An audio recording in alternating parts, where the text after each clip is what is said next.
Olá, gente, tudo bom? Muito bom dia, boa tarde, boa noite. Aqui quem fala é o professor Júnior Gonçalves, professor da Rede Estadual de Ensino da Bahia, especificamente do Colégio Estadual Hermano Gouveia Neto, né, cidade de Lauro de Freitas. E conforme vocês estão acompanhando, esse é o quarto vídeo, né, que estamos compartilhando com vocês, tratando sempre de assuntos relacionados à sociologia, né, justamente para ajudar, né, a todo mundo aí, né, o pessoal, os alunos, não só os alunos, mas todo mundo que se interessar pelo assunto, né, durante esse período de, de quarentena, né, ou melhor dizendo, de distanciamento social, né, por conta do coronavírus, certo? Bom, no vídeo imediatamente anterior a esse, né, nós fizemos uma introdução ao pensamento de Durkheim e discorremos um pouco sobre o que para ele vai ser o grande objeto de estudo da sociologia, que são os fatos sociais. Né, os fatos sociais. Neste vídeo, vamos continuar falando sobre Durkheim, só que agora vamos falar sobre o tema coesão social e tipos de solidariedade, assunto que ele trata na sua tese de doutorado, né, exatamente em 1893, intitulada A Divisão do Trabalho Social. Ok? Bom, é importante saber que neste documento, quer dizer, nesta tese de doutorado, o principal interesse de Durkheim é desvelar os fatores que possibilitam a coesão e permanência das relações sociais ao longo do tempo e das gerações, né? Então, assim, o conceito de coesão social está relacionado à ideia de que indivíduos compartilham objetivos, ações, ideias e crenças. É exatamente esse compartilhamento que vai possibilitar a existência do grupo, ok? Então, assim, o inverso de coesão social, o inverso seria, nesse caso, a desintegração social, o que causaria a consequente extinção do grupo, né? Então, assim, em outros termos, podemos afirmar com toda a certeza que só existe sociedade porque há coesão social, ok? Bom, nos termos de Durkheim, é a coesão social que possibilita os tipos de solidariedade, que por sua vez não se trata aqui daquele sentimento que nos impele a ajudar o próximo, né? Sentimento que tem a ver com moral, com a religião, né? Digamos assim. Não, não é isso, não é disso que se trata.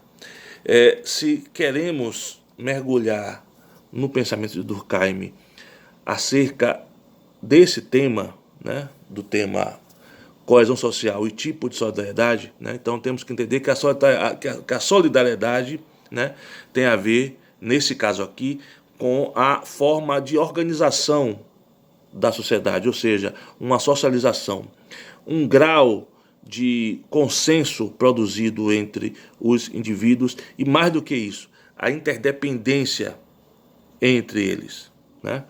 Então, a solidariedade para Durkheim tem a ver com a solidariedade mecânica, que é aquela relativa às sociedades mais simples, né?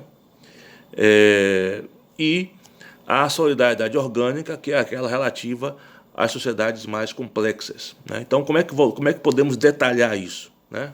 Como podemos detalhar isso? Bom, na solidariedade mecânica, a sociedade em questão é caracterizada pelo fato de que os indivíduos que a integram compartilham das mesmas noções e valores sociais, né? Tanto no que se refere às crenças religiosas, como também em relação aos interesses materiais necessários à subsistência do grupo. Então, essa correspondência de valores assegura o que chamamos de coesão, né? Se tomarmos como parâmetro as sociedades estudadas por Durkheim, lá no século XIX, então podemos falar das sociedades vistas como primitivas ou arcaicas, digamos assim. Agora, se formos nos reportar aos dias de hoje, podemos usar como exemplo as pequenas cidades do interior, né?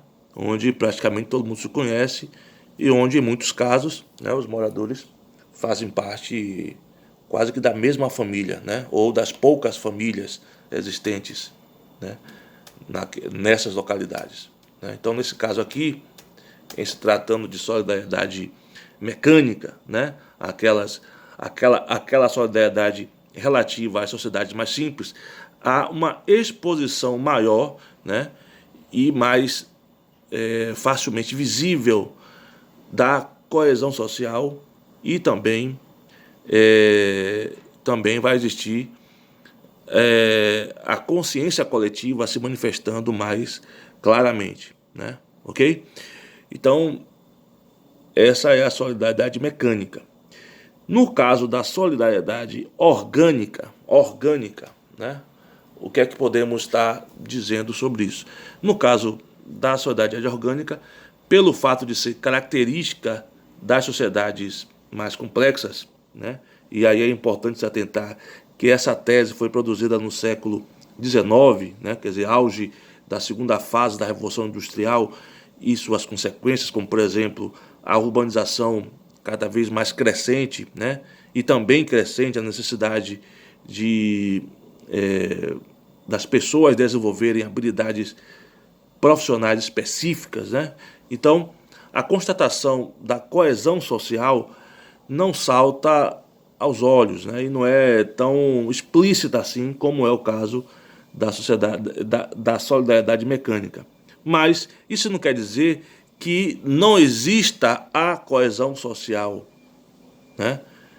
Em se tratando da solidariedade orgânica, né? A diferença é que a coesão social que estamos tratando aqui, né, ela aparece exatamente no grau de interdependência entre os indivíduos que foram obrigados a desenvolverem habilidades e saberes específicos, né? Daí o porquê da tese de doutorado de Durkheim ser titulada A Divisão do Trabalho Social. Então, assim, se na solidariedade mecânica a coesão aparece de forma nítida pelas razões já mencionadas, aqui na solidariedade orgânica a coesão não aparece tão nítida, mas ela é manifestada e é operada pela interdependência e, portanto, integração entre os indivíduos nas suas diferentes especializações, né? Assim como os órgãos do nosso próprio corpo, né? Que cada um desempenha suas funções e competências diferentes, né? Mas um não funciona plenamente sem a existência do outro, né? Então, assim, eu sou professor e para que eu possa ter energia para trabalhar, né, eu preciso me alimentar, né? Então, assim, só que eu não preparei o pão que eu comi no meu café da manhã hoje, né? Quem preparou foi o padeiro lá da padaria aqui no bairro. Eu nem o conheço, talvez nunca ouvi, mas a minha relação para com ele é uma relação de interdependência. Por que isso? Porque ele tem um filho, né, que precisa estar estudando, né, precisa estar se preparando para a vida adulta, né, a vida do mundo do trabalho, né? Então, assim, esse cara que preparou o pão para eu comer do meu café da manhã hoje, ele tem um filho, né, e ele, como pai, tem a obrigação de oferecer a esse filho educação, né, escolarização, né, o preparo para a vida adulta, a vida do trabalho, né, e aí ele vai precisar da figura do professor, ok? Então, mesmo não nos conhecendo, a relação entre nós dois é uma relação de interdependência que produz integração, ou seja, a coesão social que é tão cara para a manutenção das sociedades. A coesão social na solidariedade orgânica se manifesta na interdependência. Essa palavra é importante quando se fala em solidariedade orgânica. Na interdependência entre as pessoas, por mais que não se conheçam. Sem a coesão, a realidade que se impõe é o que diz na música de Raul, O Dia em que a Terra Parou, né? Então, assim, a dona de casa não saiu para comprar pão porque sabia que o padeiro não estava lá, né? Os fiéis não saíram para rezar porque sabiam que o padre não estava lá, né? E aí por diante. Claro que nessa música, o sonho de Raul, né? O sonho dele, né? Ele teve um sonho, né? O dia em que a Terra parou, o sonho dele é com o fim da própria história, né? Ou seja, o professor não saiu para lecionar porque não tinha mais nada para ensinar. O médico não saiu, né? No caso o doutor não saiu para medicar, né? Porque sabia que não tinha mais doença para curar, né? Então é claro que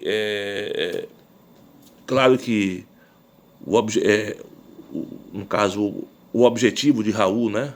O objetivo não, mas assim a pegada de Raul, né, ao preparar, né, ao compor essa música, né, ele está tratando aí de uma outra situação. Mas então assim estamos usando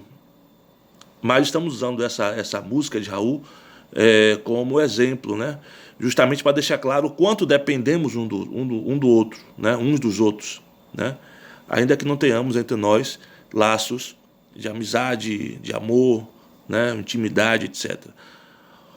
Os órgãos do corpo humano precisam funcionar porque um depende do outro.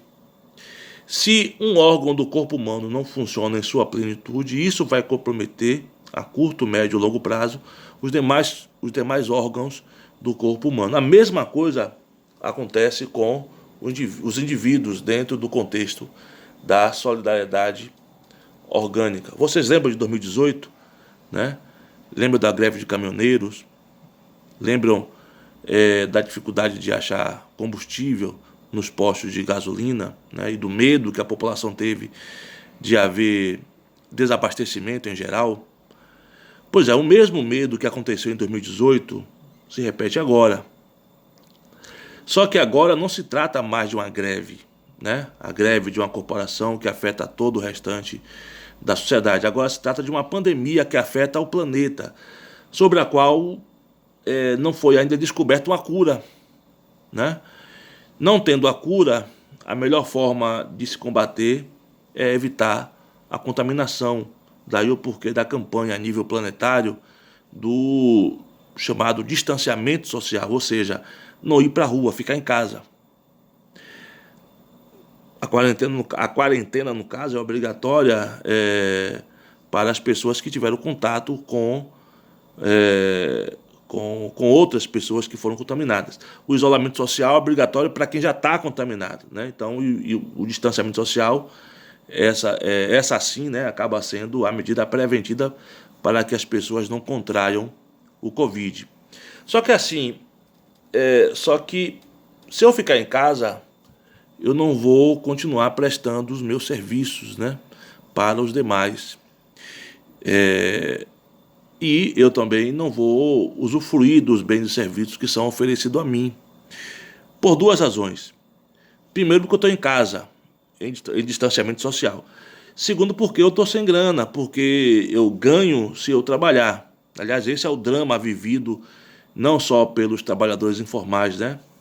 Então, assim, com a chamada flexibilização das relações de trabalho no Brasil, né, que veio junto com a reforma trabalhista, eu posso te contratar para trabalhar para mim durante 8 horas por dia, mas eu também posso te contratar como horista, né, digamos assim.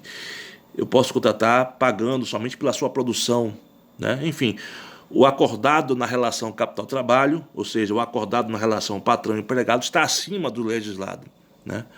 Ora, se estamos em casa, e se eu não posso contar com o seu serviço e você não pode contar com o meu, a pandemia do corona, né, pega em cheio o principal mecanismo de coesão social nas sociedades mais complexas, como a nossa, que é a solidariedade orgânica, né? Bom, daí a necessidade da ajuda oficial, ou seja, da transferência de renda por parte do governo, ainda que provisória, para que as pessoas mais carentes, né, e trabalhadores informais continuem acessando os bens e serviços essenciais, né? Porque o que está funcionando são os estabelecimentos que oferecem os bens e serviços essenciais, né? No caso, mercado, posto de gasolina, farmácia, enfim.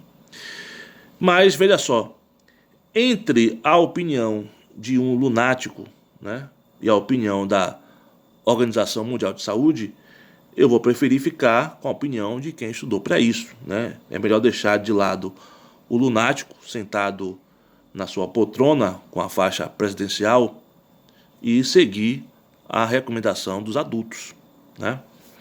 Bom, isso é importante, né? Seguir a recomendação dos adultos, né? No caso aí a OMS,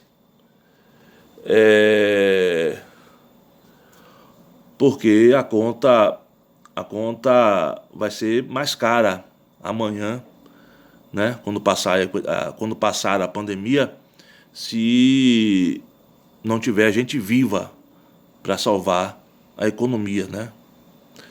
Bom, então, voltando à coesão social, o indivíduo só colabora com a sociedade envolvendo-se numa atividade econômica, por exemplo, porque está ligado ao grupo. E ao colaborar, fortalece essa ligação em um estado de reciprocidade. Claro que esse interesse, né, em colaborar pode também ser fruto de coerções, né, sociais. Não há um grupo social que não tenha coesão. O que pode existir são grupos mais ou menos coesos, né? A coesão é o elemento constitutivo do grupo social, ok? Agora, assim, é importante mencionar também que nem toda a coesão social promove o bem, né? Ou seja, promove o bem geral para além do grupo, né? Há exemplos históricos de coesão social que trouxeram perdas enormes para a humanidade, tais como o nacionalismo alemão e italiano da metade do século XX, né? Outro exemplo, inclusive mais próximo, né, do nosso cotidiano, que são algumas torcidas organizadas, né, que promovem, por exemplo, a violência, né? Então era isso. Então o objetivo era falar sobre coesão social e os tipos de solidariedade. Se você gostou, né, eu peço que você dê o seu like, comente e, sobretudo, compartilhe, né, porque compartilhar conhecimento é sempre fazer um bem para a humanidade. Então, era isso, tamo junto. Muito bom dia, boa tarde, boa noite. Até o próximo vídeo. Um abraço.